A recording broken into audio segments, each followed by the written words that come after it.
Hey guys, welcome back to new episode of Weekly Updates. Weekly update जहां पर पूरे week का recap हम देखेंगे। इस वीक भी बहुत सारी चीजें हुई हैं, वीकली अपडेट को हम देखेंगे, लेकिन उससे पहले चार्ट्स पे चलते हैं, देखते हैं करंटली बिटकॉइन के साथ क्या चल रहा है। तो बिटकॉइन अपडेट हम यहाँ पे स्टार्ट करते हैं प्रीवियस वीडियो के साथ ही, जहां पर हमने बात करा था कि करंटली बिटकॉइन एक डाउनवर्ड मूविंग चैनल के अंदर चल रहा है और जहां पर हमारे लिए डाउनवर्ड मूविंग की अपर ट्रेंड लाइन जो है एक सॉर्ट ऑफ रेजिस्टेंस बन रही है। पॉसिबली मूव जो है थोड़ा इस तरह का देखने को मिल सकता है, हमने बात करी थी। एंड सिमिलर मूव जो हमको चार्ट्स के अंदर भी देखने को मिला, जहां पर ये जो रिजेक्शन के बारे में हम बात कर रहे थे कि अगर यहाँ पर आ गया, वही चीज़ हुई कि प्राइस का रिजेक्शन फिर से आया एंड अभी करंटली हम चैनल के अंदर ही मूव कर रहे हैं। सो इससे ये क्लियर है कि बार बार अगर आप देखेंगे इस चैनल के अंदर जो हमारा ये अपर ट्रेंड लाइन है, ये बिटकॉइन की प्राइस के लिए रेजिस्टेंस बार बार यहाँ पर बन जा रहा है। तो अगर प्राइस को ऊपर जाना है and as we am saying कि शायद रिजेक्शन आने से पहले एक 27,600 पे जाके टेस्ट करके और फिर रिजेक्शन के चांसेस हो सकते हैं। उसके लिए सबसे पहले एरिया जो ब्रेक होना इंपॉर्टेंट है वो $26,300 बन जाता है।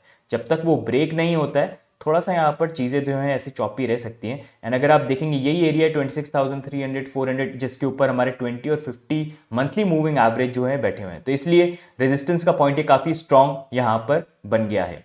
अब अगर हम बात करें कि अच्छा अगर हम ऊपर की तरफ ब्रेकआउट नहीं करते हैं तो क्या पॉसिबल मूव हो सकता है, तो ये है कि अगर हमने यहाँ पर बॉटम ट्रेंड लाइन को ब्रेक कर दिया, क्योंकि 3 बार 4 बार ऑलरेडी टेस्ट कर चुके हैं, बाउंस मिल गया है, लेकिन अगर ऊपर ब्रेक नहीं करे तो सूनर और लेटर कभी ना कभी वो ब्रेक हो सकता है। तो वहां पर जो सपोर्ट लेवल हो जाएंगे वो 24,200 से लेके 24,600 का एरिया देख सकते हैं। अगर ये एरिया होल्ड नहीं किया, जो क्रूशल हो जाएगा, तो उसके बाद हम $22,000 तक का एरिया देख सकते हैं। 22,000, 22,500, 800 ये वाला एरिया। फंडिंग रेट की बात करें तो गुड थिंग इज कि आप थोड़ी सी फिर से फंडिंग रेट जो है यहाँ पर नेगेटिव हो रही है। जब मैंने ये वीडियो बनाया था तो यहाँ पर फंडिंग रेट पॉजिटिव हो गई थी overly, and I was saying it's not a good thing, rejection के चांसेस हो सकते हैं। अभी थोड़ा सा नेगेटिव हुआ है तो पॉसिबली हो सकता है फिर से प्राइस ऊपर की तरफ मूव करे, लेकिन वन थिंग इज देयर, अगर प्राइस फिर से यहाँ पर आती है and again funding rates turns positive, तो that's not going to be good. Good sign is always जब प्राइस जंप कर रही है लेकिन फंडिंग रेट नेगेटिव रहे, तो वो बेटर इंडिकेशन देती है कि हाँ मार्केट में अभी भी फेयर है, तो उसका उल्टा होने के चांसेस यहाँ पर ज़्यादा है। इसलिए मैं फंडिंग रेट को भी यहाँ पर देखता हूँ। जो अभी के लिए तो ठीक है, बट लेट्स सी जब प्राइस फिर से अगर यहाँ पर जाती है ऊपर टेस्ट करने के लिए, तो क्या वहाँ पर फंडिंग रेट पॉजिटिव हो जाती है या नेगेटिव रहती है। सो लेट्स सी यहाँ पर किस तरह का मूवमेंट जो है हमको यहाँ पर देखने को मिलता है। तो this was the bitcoin update. अब नेक्स्ट हम यहाँ पर इंपॉर्टेंट मैक्रो डेट्स को देखते हैं।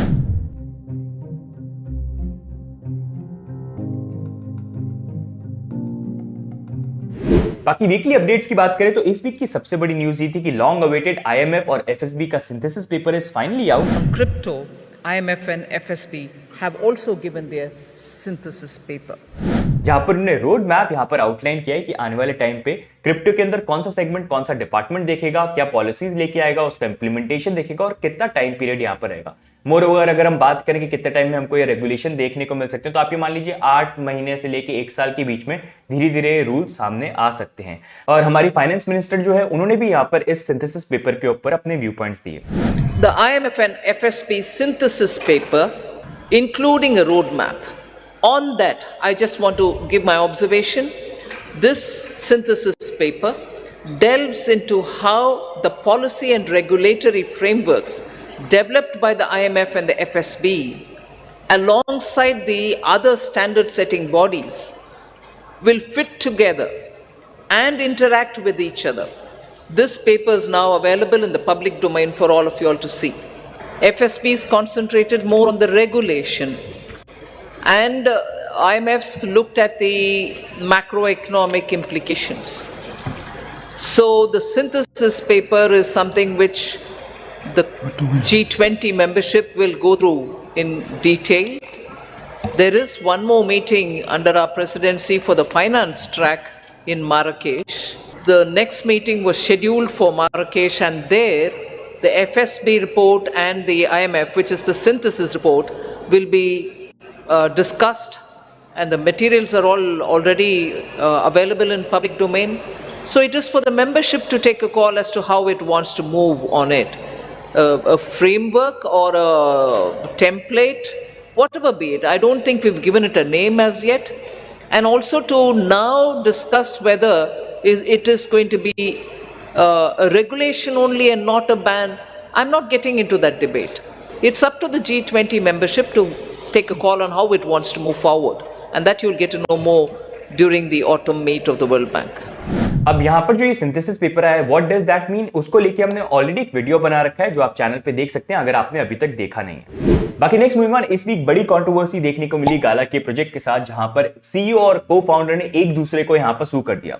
गाला के सीईओ एरिक का यह बोलना है कि गाला के को फाउंडर राइट थर्स्टन ने illegally $130 million worth of gala token को यहां पर ऑब्टेन किया और साथ में उसको यहां पर सेल किया। अब यहीं पर उल्टा राइट थर्स्टन ने गाला के सीईओ एरिक को सू किया, ये बोलते हुए कि एरिक ने यहां पर $1 million worth of company assets को वेस्ट किया और काफी फ्रॉडुलेंट एक्टिविटीज के अंदर वो इन्वॉल्व थे, जिसके कारण कंपनी को यहां पर डैमेज सहना पड़ा।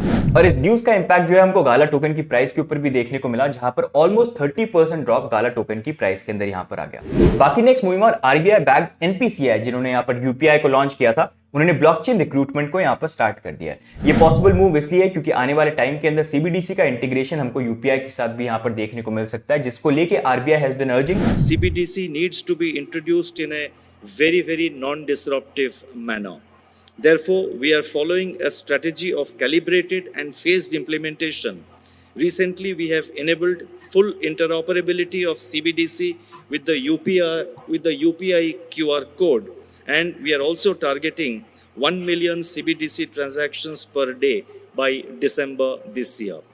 बाकी नेक्स्ट मूविंग ऑन, हम यहाँ पर बात करेंगे DYDX एक्सचेंज के बारे में, where this video has been sponsored by DYDX Foundation। अगर आपको नहीं पता है तो जैसे सेंट्रलाइज एक्सचेंज में बाइनेंस है, वैसे डिसेंट्रलाइज एक्सचेंजेस के अंदर DYDX है, which is a very big player। DYDX के ऊपर ऑलरेडी हमने एक प्रीवियस वीडियो बना रखा है कि हाउ टू यूज इट, तो अगर आपने उसको चेकआउट नहीं कर रखा है तो आप डेफिनेटली चेकआउट करिए। अब DYDX को अगर आप देखेंगे तो वर्जन 4 को वो यहाँ पर लॉन्च करने वाले हैं। अगर वर्जन 4 की अगर हम बात करें तो it will be improved version, जहां पर यूजर्स के लिए और बेटर फीचर्स प्लस एक्सचेंज के ऊपर यहाँ पर फास्टर ऑपरेशंस और स्मूदर एक्सपीरियंस यहाँ पर यूजर्स के लिए वो प्रोवाइड कर पाएंगे। एंड अगर हम बात करें उसका मेन रीजन क्या है, तो उसका मेन रीजन ये है कि यहाँ पर DYDX कॉस्मोस के ऊपर मूव कर रहा है। कॉस्मोस की अगर आप बात करें तो आप ये इमेजिन करिए कि बहुत बड़ा सेंट्रल स्टेशन है जहां पर अलग अलग ट्रेन की लाइंस जाती हैं, जिनको आप ब्लॉकचेन यहां पर मान सकते हैं। तो वही जो ट्रेन लाइंस है या फिर जो ब्लॉकचेन है वो एक दूसरे के साथ यहां पर सीमलेसली कम्युनिकेट कर पाए।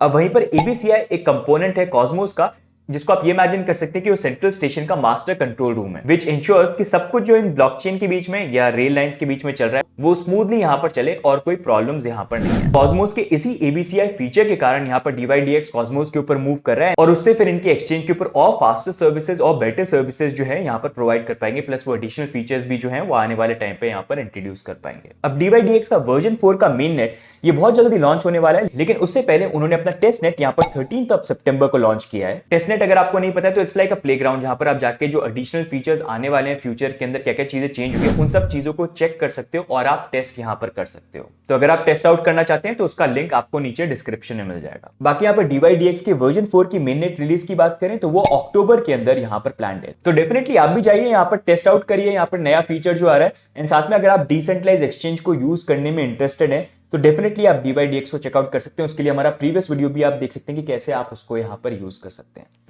बाकी नेक्स्ट मूविंग ऑन, क्रिप्टो के अंदर अगर एक वीक के अंदर कम से कम एक हैक नहीं हो तो ऐसा कैसे हो सकता है। और वही जो चीज है यहाँ पर stake.com के साथ हुई, जो एक बेटिंग एप्लीकेशन है जिसके ऊपर अप्रॉक्सिमेटली 15 to 41 मिलियन का एक्सप्लॉइट हुआ। In the end FBI came forward और उन्होंने बोला कि यहाँ पर ये जो हैक है ये north Korean hacker group Lazarus group ने किया, जो पहले रिस्पॉन्सिबल थे हार्मनी के ऊपर 100 मिलियन का एक्सप्लॉइट या हैक करने के लिए।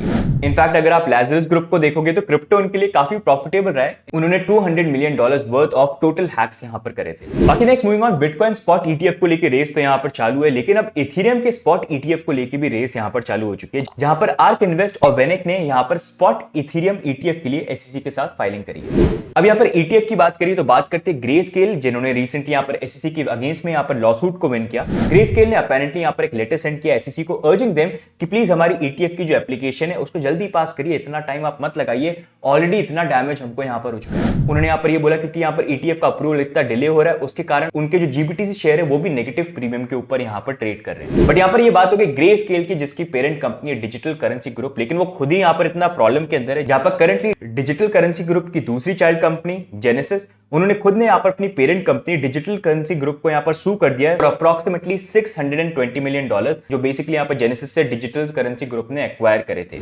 बाकी नेक्स्ट मूविंग ऑन, कॉइनबेस जिन्होंने काफी मैसिव लॉन्च किया था 7 अप्रैल 2022 के अंदर, जहां पर उन्होंने बोला था कि यूपीआई को यूज करके अब आप क्रिप्टो को बाय कर सकते हैं कॉइनबेस के ऊपर। लेकिन ये जो ख्वाब थे खा भी रह गए, क्योंकि फॉलोइंग डेज के अंदर यहाँ पर एनपीसीआई की तरफ से भी स्टेटमेंट आ गई कि भाई ऐसी कोई चीज यहाँ पर नहीं है। और उसके बाद कॉइनबेस जो है अपना एक्सपेंशन जो प्लान कर रहे थे इंडिया के अंदर वो उनको रोकना पड़ा, बट स्टिल ऑनलाइन अकाउंट्स वो यहाँ पर लोगों को ऑफर कर रहे थे।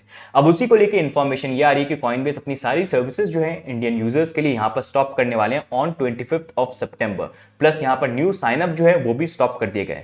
अब उसी को लेके कॉइनबेस की तरफ से क्लैरिफिकेशन आया कि ऐसा नहीं है कि सारे अकाउंट्स को हम बंद कर रहे हैं, सिर्फ कुछ सर्टेन अकाउंट्स हैं जो स्टैंडर्ड्स को मीट नहीं कर रहे हैं, तो उनको हमने ईमेल किया था कि आपकी सर्विसेज बंद होगी तो 25 सितंबर तक का आपके पास टाइम है। और नए अकाउंट क्रिएट करने की जो बात है वो ऑलरेडी हमने जून 2023 को यहाँ पर स्टॉप कर दिया था, तो वो अभी रीसेंट कोई मूव हमारी तरफ से यहाँ पर नहीं है। बाकी नेक्स्ट मूविंग ऑन, कॉइनबेस की CEO Brian Armstrong recently Yahoo Finance के ऊपर इंटरव्यू के लिए आए थे, जहां पर उन्होंने ये बोला कि आने वाले टाइम पे फ्लैट कॉइन्स एक ऐसा कॉन्सेप्ट होगा जो हमको और ग्रो होता हुआ देखने को मिल सकता है। फ्लैट कॉइन बेसिकली ऐसे कॉइन जिनकी प्राइस जो है वो इन्फ्लेशन के साथ टाइड हो, कि अगर इन्फ्लेशन बढ़ रहा है तो उसके अकॉर्डिंग प्राइस जो है वो यहाँ पर एग्जिस्ट होती रहे। Flat coins, which is kind of the next iteration of stable coins that's more maybe linked to CPI or purchasing power. I talked about Flatcoin. Yeah, Flatcoin is. Where is that? It's a new thing on the horizon. There's a couple teams working on it. We're not building something in that realm yet, but we're interested in it. साथ ही में यहाँ पर Brian Armstrong से Coinbase versus SEC के case के बारे में बात करी। Do you think the SEC just doesn't want you to succeed? I do think the leadership there has taken a very hostile view towards crypto regulation by enforcement posture instead of just engaging in rulemaking as they're required to by law under the Administrative Procedures Act. And so, that's the courts have now pushed back, which is good, but I think somehow this is going to be resolved, whether it's the CFTC stepping up, Congress creating new legislation, the courts creating that clarity, or maybe next year we'll have a different SEC chair. Somehow this is going to get resolved in the US and it's... बाकी next moving on, इस week वितालिक बुतेरिन का x या Twitter account जो था वो यहाँ पर compromise और हैक हो गया, जहां पर अप्रॉक्सीमेटली 20 मिनट्स के लिए एक फ्री एनएफटी क्लेम करने के लिए मलिशियस लिंक यहाँ पर हैकर ने पोस्ट किया। एंड विद इन 20 मिनट्स अगर आप देखेंगे अप्रॉक्सीमेटली यहाँ पर $600 to $700 मिलियन लोगों ने जो है अपने वॉलेट से यहाँ पर लूज कर लिए। उसके बाद अगर आप देखेंगे after 20 minutes tweet was taken down and account was restored, but काफी डैमेज जो है यहाँ पर हो गया था। तो प्लीज बी ऑलवेज केयरफुल, चाहे कितना ही बड़ा अकाउंट हो, अगर आपको कोई भी ऐसे फ्री की चीज दिखती है एकदम से लिंक के साथ तो बी केयरफुल, स्पेशली जब ऐसे कोई ट्वीट आपको देखने को मिलते हैं। बाकी नेक्स्ट मूविंग ऑन, FTX जो खुद फंसा हुआ है और दुनिया उनको सू कर रही है, उन्होंने खुद यहाँ पर सू कर दिया लेयर जीरो को, जहां पर उन्होंने ये बोला कि लेयर जीरो ने इलीगली $21 मिलियन यहाँ पर विड्रॉ किए थे बिफोर FTX क्रैश। अब इसी को लेकर लेयर जीरो की तरफ से भी यहाँ पर रिस्पॉन्स आया कि यहाँ पर FTX के जो क्लेम है वो यहाँ पर रॉन्ग है। बट अब देखना ये कि ये लॉसूट जो है ये आगे किस तरह से अनफोल्ड होता है। मतलब बताओ कितना ड्रामा चलता है क्रिप्टो स्पेस में, एक दूसरे को ही सू करते रहते हैं, आपस में चलता रहता है ऐसा नॉन स्टॉप। तो गाइस ये होगा इस बार की वीकली अपडेट्स। अब नेक्स्ट हम देखते हैं यहाँ पर top gainers and top losers of the week.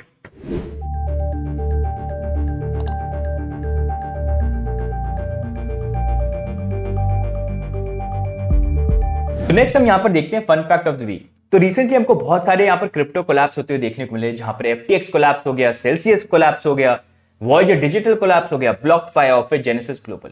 अब ये जो इतने बड़े कोलैप्स हुए हैं, यहाँ पर ज्यादातर लोग पैसे लूज करते हैं, लेकिन सबसे ज्यादा यहाँ पर पैसा कौन बनाता है? तो उसी को लेके यहाँ पर न्यूयॉर्क टाइम्स ने एक एनालिसिस रिपोर्ट को पब्लिश किया, जहां पर उन्होंने बोला कि ये जो इतने बड़े क्रिप्टो कोलैप्स हुए हैं, लोगों ने पैसे लूज किए, लेकिन सबसे ज्यादा यहाँ पर जो पैसे बनाए वो है यहाँ पर लॉयर्स ने, जहां पर इन कोलैप्सेस के बाद अप्रॉक्सीमेटली $700 मिलियन इन लॉयर्स फी यहाँ पर उन्होंने अर्न करी है।